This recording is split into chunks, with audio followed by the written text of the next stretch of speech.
નમસ્તે એવરીવન, સ્વાગત છે તમારું મારા એક નવા બ્લોગમાં. તો અત્યારે અમારો બીજો દિવસ શરૂ થઈ ગયો છે અને અમે લોટમાંથી ચેકઆઉટ કરાવી અને બ્રેકફાસ્ટ પતાવી અને નીકળી ગયા છીએ. હવે અમે જવાના છીએ અહીંયા બાજુનું સિટી છે કોલમાર્ક, ત્યાં. પણ એની પહેલાં અહીંયા સ્ટારબુકમાં એક બે સ્થળ બાકી રહી ગયા છે, તો પહેલાં એ એક્સપ્લોર કરશું અને પછી અમારી બપોરની ટ્રેન છે કોલમાર્કની, તો અમે ત્યાં જવાનું. તો સ્ટારબુકમાં એક બે સ્થળ બાકી છે, તો એ કવર કરવાના છે અને ત્યાર પછી અમારે ટ્રેન પકડવાની છે બપોરની. આઈ હોપ કે બપોરની ટ્રેન પકડાઈ જાય. અને અત્યારે સરસ મજાનું વેકેશન વાતાવરણ છે, તો પબ્લિક પણ બધે ટ્રાફિક ફૂલ થઈ ગઈ છે અને એકદમ ફૂલ ઓન વેકેશન માહોલ છે અત્યારે.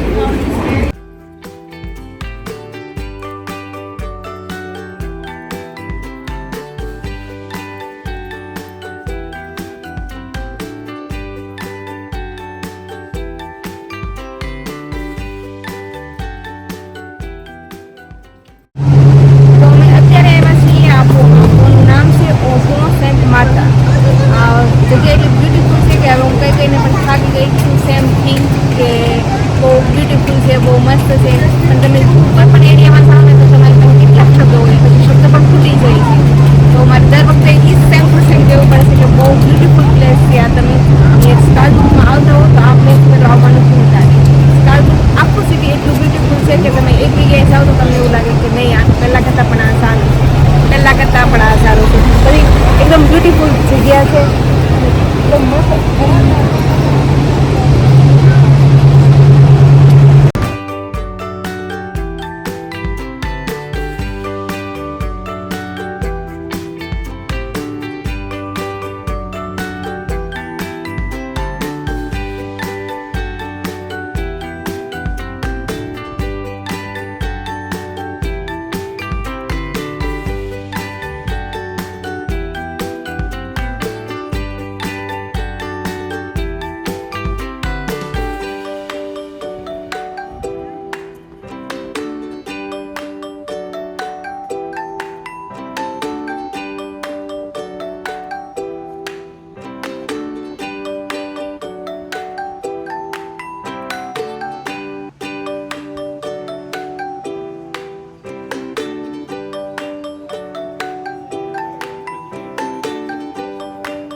તો તમને આ બિલ્ડિંગ દેખાય છે તે છે યુરોપિયન પાર્લામેન્ટ. જેવી રીતે આપણે ઇન્ડિયામાં હમણાં નવું પાર્લામેન્ટ બન્યું અને બધા નેતા ભેગા થાય અને નિર્ણયો લે છે, એવી જ રીતે જે યુરોપના બધા નિર્ણયો લેવાય છે તે અહીંયાથી લેવાય છે.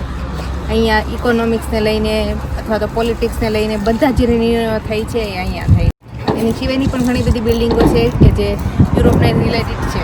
તમારે અંદર વિઝિટ કરવું હોય તો તમે કરી શકો છો. અંદરની પહેલી કેવી રીતની બધી હોય છે પાર્લામેન્ટ એ જોઈ શકો છો, પણ તમારે તેના માટે આઈડી અને પાસપોર્ટની જરૂર પડે છે. પણ અમે આમ પાસપોર્ટ અને આઈડી અત્યારે નથી તમારી સાથે, તો અમે વિઝિટ નથી કરવાના, પણ બહારથી તમને એક વ્યૂ બતાવી દઉં. તો સરસ મજાની છે અહીંયાનું યુરોપિયન પાર્લામેન્ટ. એટલા માટે જ તે કદાચ સ્ટ્રાસબુર્ગને યુરોપિયન હબ કહેવામાં આવે છે. અને અહીંયાથી પસાર થાય છે ટ્રામ, તો તમે અહીંયાથી બીજી જે બિલ્ડિંગો છે તેની પણ વિઝિટ કરી શકો.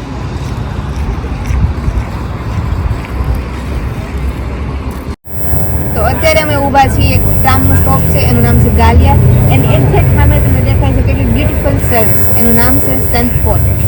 તમને કન્ફ્યુઝન થાય, સેન્ટ પોલ, સેન્ટ માર્થાસ, કેટલા બધા નામ છે જે બધા સિમિલર લાગે છે, પણ બધા નામ જ એવા છે. તો આ ચર્ચનું નામ છે સેન્ટ પોલ અને એટલું બ્યુટીફુલ લોકેશન છે. તમને અહીંયાથી તમે પસાર થતા હો તો તમને એટલો મસ્ત વ્યૂ આવે છે.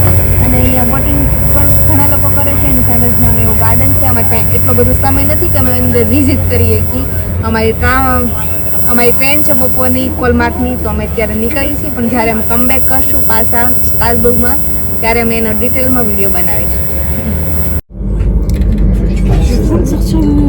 અત્યારે અમે જઈએ છીએ સ્ટારબુકથી કોલમાં, ટ્રેનમાં બેઠા છીએ. ટ્રેનમાં બહુ મોટો એક્સિડન્ટ થઈ ગયો છે.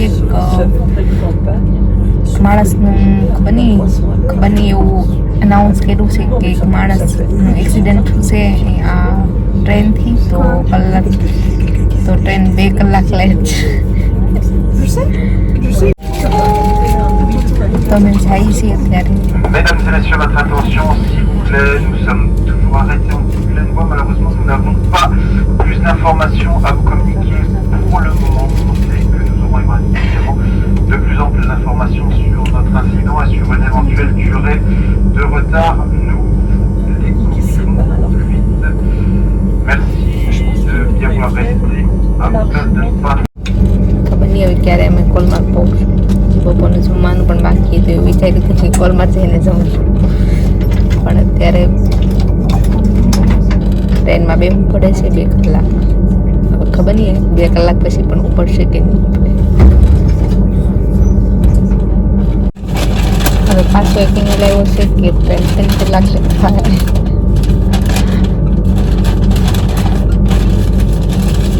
તો અત્યારે 1 કલાક થઈ ગઈ છે, હજી કોઈ પતા નથી કે ક્યારે ટ્રેન ઉપડશે અને બહાર પણ નથી નીકળવા દેતું.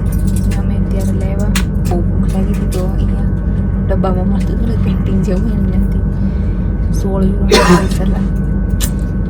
કોઈ ઓપ્શન છે નહીં તો શું કરવાનું. બધી પબ્લિક જાય છે ત્યાં દોડાદોડી. 3 કલાક કોઈ ભીતું કેવી રીતે રહીએ કે ખાવાનું તો નથી ખાધું પછી 3 કલાક કાઢવું.